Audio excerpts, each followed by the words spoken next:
औज़ुबिल्लाहिमिनश्शैतानिर्रजीम बिस्मिल्लाहिर्रहमानिर्रहीम। अस्सलाम वालेकुम दोस्तों, वसीम राजपूत लाल अर्ज़ ऑनलाइन में हाज़िर खिदमत है। आज का जो टॉपिक है वो है कि 164 की स्टेटमेंट जो है, सीआरपीसी 164 दफ़ा 164 का जो बयान है वो आया कि मजिस्ट्रेट साहब, इलाका मजिस्ट्रेट साहब, जुडिशल मजिस्ट्रेट साहब ले सकते हैं या नहीं। यानी कि एक ज़िले से दूसरे ज़िले का अगर एफआईआर एक ज़िले में होती है और यानी फ़र्ज़ करें फैसलाबाद में एफआईआर होती है और वो बंदा लाहौर आ जाते हैं, लड़की लड़का लव मैरिज वाला जो केस है, तो आया कि उस पर एफआईआर हो जाती है, वो लाहौर में आकर बयान दे सकती है यानी। इस बारे में लाहौर हाई कोर्ट की जजमेंट आई है, उस बारे में हम डिस्कशन करेंगे कि मुतासरा शख्स किस मजिस्ट्रेट साहब से के पास जाकर 164 की स्टेटमेंट कर सकता है। तो एक तो ये उनके लिए, वो जो लव मैरिज करते हैं उनके लिए तो ये खुशखबरी है, ये क्योंकि ये जहाँ भी जिस इलाके में वो निकाह करेंगे उस इलाके में अगर उनके ख़िलाफ़ एफआईआर हो जाती है, वो उनके ख़िलाफ़ वो अपना 164 की स्टेटमेंट दे सकते हैं कि हम अपनी आज़ाद मर्ज़ी से हमने शादी की है, निकाह किया है, और ये उसमें बता सकते हैं। और इस बारे में हम डिस्कशन करेंगे। लेक्चर शुरू करने से पहले रिक्वेस्ट करूँगा कि चैनल को सब्सक्राइब कर लें और बेल आइकन को क्लिक कर लें, जैसे वीडियो इधर से अपलोड होगी और आप इस कानूनी रहनुमाई से मुस्तफ़ीद हो सकेंगे। और एक और रिक्वेस्ट करूंगा दोस्तों कि चैनल को सब्सक्राइब करने के बाद लेक्चर को लाजमी शेयर किया करें। ये एक सदका जारिया है। बेतहाशा दोस्त भाई बहनें जो जिनको कानूनी रहनुमाई नहीं पता, ताकि वो इस कानूनी रहनुमाई से भी मुस्तफ़ीद हो सकें। और स्पेशली तौर पर जो ला के फ्रेश स्टूडेंट जिन्होंने अभी प्रैक्टिस में इन हुए हैं, ये उनके लिए वेरी इंपॉर्टेंट ये जजमेंट है। इस पूरी जजमेंट का वो लाजमी लाजमी स्टडी इनको करें ताकि उनको मालूमात मिल सके। लेक्चर की तरफ आती हैं कि इसमें मुल्तान हाई कोर्ट की, Multan bench, Lahore high court Multan bench की ये जजमेंट है। Every magistrate shall competents to record statements under section 164 on not only jurisdictional. अब इसमें केस जो था, लड़की और लड़का उन्होंने लव मैरिज की, रावलपिंडी से मुल्तान चले जाते हैं। मुल्तान जाकर ये मजिस्ट्रेट साहब के पास अपनी, जब इनको पता चलता है कि उनके पेरेंट्स ने उनके ऊपर एफआईआर कटवा दिया है, तो वो अपनी 164 का बयान करवाते हैं। लेकिन मजिस्ट्रेट साहब उसमें ये इनकारी हो जाते हैं, कहते हैं नहीं ये हम, मेरे पास जुरिस्डिक्शन नहीं है, मेरे पास ये अख्तियार नहीं है। ये जो मुतलका जो पुलिस स्टेशन है, मुतलका जो फोरम है, उधर के ही मजिस्ट्रेट साहिबान, जो जज साहिबान, वो केस की 164 का बयान कलमबंद कर सकते हैं। मैं रिकॉर्ड नहीं कर सकता, तो उनके खिलाफ वो रिट में चले जाते हैं। इसमें आमना शाहीन पटिशनर है वर्सेस दी स्टेट्स वगैरह। और इसमें रिट पटिशन नंबर 6084/2021। अब ये जो फैसला की जो फैसला हुआ है वो 19/5/2021 को फैसला हुआ है। अब इसमें honourable court Lahore high court ने यह कहा है कि किसी मुतासरा शख्स की जानब से मुतलका मजिस्ट्रेट के पास बयान ज़ेर दफ़ा 164 सीआरपीसी स्वाद ज़ाब्ता फौजदारी रिकॉर्ड करना ज़रूरी ना है। हालात को मद्देनज़र रखते हुए किसी भी मजिस्ट्रेट को बयान रिकॉर्ड कराया जा सकता है। इसमें 164 सीआरपीसी मजिस्ट्रेट का दायरा अख्तियार बताया गया। पहले क्या होता था कि फैसलाबाद में एफआईआर हुई, लाहौर में पार्टी लड़की लड़का दौड़ के इधर निकाह कर लिया, और उसके बाद उनको जब पता चला कि एफआईआर हो गया तो इधर 164 की स्टेटमेंट के लिए मूव करते थे। लेकिन आगे से जो जज साहब वो कहते थे, मजिस्ट्रेट साहब, इलाका मजिस्ट्रेट साहब, जुडिशल मजिस्ट्रेट साहब, ये कहते हैं कि मेरे पास ये जुरिस्डिक्शन नहीं है, मेरे पास इख्तियार समात नहीं है, ये दायरा इख्तियार मेरे एरिया में नहीं आता, लिहाजा आप फैसलाबाद में जाएंगे, लिहाजा मैं आपका बयान नहीं ले सकता। तो अब ये जो जजमेंट आ गई है लाहौर हाई कोर्ट की, मुल्तान बेंच की, इसमें यह कहा गया कि every magistrate shall competent to record statements under section 164 CrPC, not only jurisdictional. दोस्तों, इसमें लाहौर में जो जुडिशल मजिस्ट्रेट साहब है वो भी स्टेटमेंट ले सकते हैं मुतासरा शख्स की, अगर हालात ऐसे पैदा हो गए हैं।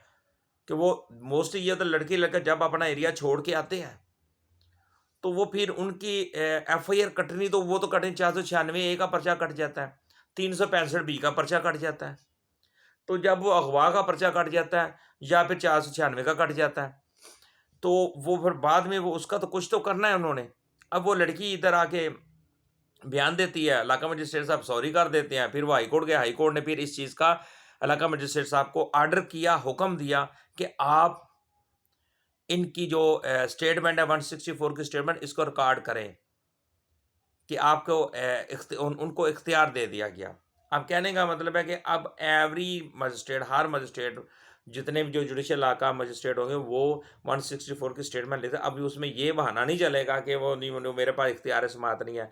अब जजमेंट आ चुकी है, अब वो स्टेटमेंट रिकॉर्ड करेंगे, लाजमी होगा। क्यों, अगर वो कोई नहीं मानता है, मेरे जो प्रैक्टिस में जो फ्रेश दो छोटे बहन भाई आए हैं, तो उनको ये जजमेंट फौरी पढ़नी चाहिए। अगर इस तरह का उनके पास केस आता है, तो ये आप अपने एरिया में जो आपके मजिस्ट्रेट साहब हैं उनको आप बता सकते हैं, जी जनाब ये लाहौर हाई कोर्ट के मुल्तान बेंच की जजमेंट आ चुकी है, जिसमें किसी मुतासरा शख्स की जानब से मुतलका मजिस्ट्रेट के पास बयान ज़ेर दफ़ा 164 रिकॉर्ड कराना ज़रूरी नहीं है, लाजमी अब उधर ही जाना पड़ेगा। हालात ऐसे हैं कि मोस्टली वो क्या होता है, उनको कत्ल कर दिया जाता है, लड़की लड़के को। वो उनको जब पता चला ये हमारे एरिया में अब इसका बयान होने लगा, उनको वो कत्ल कर देते हैं। तो फिर क्या होता है, तो फिर वो इसलिए वो इधर बयान कर सकते, जनाब हम आपके लिए एरिया में जाएँगे, उन्हें हमें मार दिया जाएगा। वैसे पाकिस्तान का आईने पाकिस्तान में फंडामेंटल राइट है हर बंदे का, कि वो अपना हक वो ले सकता है। हमारा कानून इस चीज़ की इजाज़त दे रहा है, हमारा कानून, हमारा लॉ इस चीज़ की इजाज़त दे रहा है। तो लिहाजा 164 की स्टेटमेंट मजिस्ट्रेट साहिबान, इसमें दायरा इख्तियार वाली बात अब ख़त्म होती है। उसमें अगर हालात ऐसे पैदा हो जाएँ, तो उनको वो स्टेटमेंट लेनी पड़ेगी। और ये ऑनरेबल लाहौर हाई कोर्ट की जजमेंट आ चुकी है। और इसी तरह दोस्तों मोस्टली इस तरह की ये प्रैक्टिस चलती है। तो इस तरह के इंसिडेंट होते हैं, बेतहाशा होते हैं। तो नंबर 1 से तो मैं एक चीज़ रिक्वेस्ट करूँगा, इस लव मैरिज से अवॉइड करें। अगर कोई दोस्त मेरा लेक्चर सुन रहा है, तो उनसे मैं रिक्वेस्ट ये करूँगा, ये लव मैरिज ये छोड़ें, ताकि माँ-बाप को आप लोग छोड़ के आते हैं, जिन्होंने सारी ज़िंदगी पाला-पोसा होता है और उन्होंने जान न्यौछावर किए होते हैं, उनको छोड़ के एक उस बंदे के साथ निकल जाना, जो पता नहीं आपको, वो जब पैसे ख़त्म हो जाते हैं, फिर पता चलता है कि क्या बात। मेरे पास एक केस आया था, लड़का सिंध सिंध से लड़की दौड़ के आई, और क्या ये जो मोबाइल है ना, इसका नेगेटिव इस्तेमाल किया जाए तो ये चीज़ है। अब फ़ेसबुक पे वो लड़की के साथ उससे हुआ, और सास वो सोना भी साथ लेके आ गई, निकाह कर लिया। ये तकरीबन 2 साल बाद मुझे पिछले दिनों उसी लड़की की कॉल आई कि मुझे मेरा हस्बैंड मुझ पर ज़ुल्म करता है, मेरे 2 बच्चे हो चुके हैं। अब वो मुझे खाना भी नहीं देता, वो बीमार पड़ी हुई है, उसको डॉक्टर के पास नहीं लेके जा रहा। ये नुकसान किसका है? ये लव मैरिज का नुकसान है। एक बार जुनून तो हो जाता है, बाद में सारी ज़िंदगी के लिए पछतावे से बेहतर है जो माँ-बाप ने हुक्म दिया है, माँ-बाप की जो मोहब्बत है, शफ़क़त है, उसको लें। माँ-बाप ने सारी ज़िंदगी आपके साथ नहीं रहना, कल को आपने भी माँ-बाप बनना है।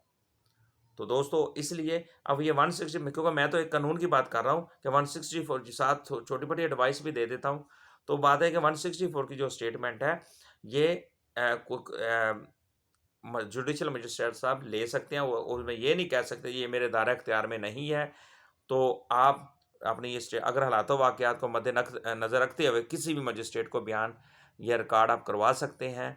अपनी क्योंकि इसमें अगर लड़की-लड़का दौड़ के आते हैं, उसमें ये भी लाहौर हाई कोर्ट की एक जजमेंट है जस्टिस तारिक सलीम शेख साहब की, 2021, Lahore high court 21st page है। उसमें ये कहा गया कि अगर लड़की-लड़का दोनों बालिग हैं, अगर लड़की बालिग है, इस काबिल है शादी के, मेडिकल रिपोर्ट आ जाती है, उसमें ये कहा गया 14 साल की लड़की थी लेकिन वो बालिग हो चुकी है, तो वो शादी कर सकती है अपने वली की इजाज़त के बगैर।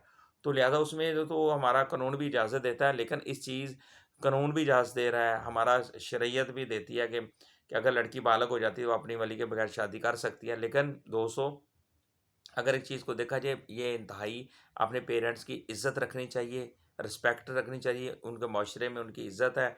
अगर इस तरह का जो कोई लड़की इस तरह का कदम उठाती है, वो सारी ज़िंदगी के लिए अपने माँ-बाप से वो चली जाती है, बहन-भाइयों से चली जाती है, लेकिन वो एक बाद में पछताए कि इस बार कुछ भी नहीं होता। इस तरह के जो केसेस होते हैं मोस्टली तकलीफ़ के लिए होते हैं, ज़लील होने के लिए होते हैं। बाद में आ जाते हैं, बाद में ज़लालत बड़ी। मैंने बेतहाशा इस तरह के केसेस डेज़ोल्यूशन मैरिज तो खुला के केस किए हैं, जिसमें लड़कियाँ लव को देकर दौड़ के तो आ जाती हैं। बाद में वो 4 दिन जो गुज़रता है, जब लड़की के पास पैसा ख़त्म हो जाता है, लड़का अब ज़ीरो हो जाता है, तो वो फिर क्या होता है, फिर लड़ाइयाँ, दंगे-फ़साद शुरू, बच्चे 2 साथ बच्चा पैदा हो जाता है, बाद में लड़की पीछे भी नहीं जा सकती।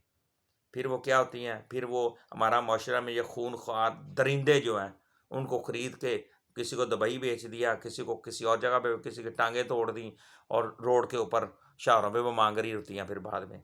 तो दोस्तों इस तरह के मामलात होते हैं, लेकिन बात कहने का मतलब है, बात हम कर रहे थे 164 की स्टेटमेंट की।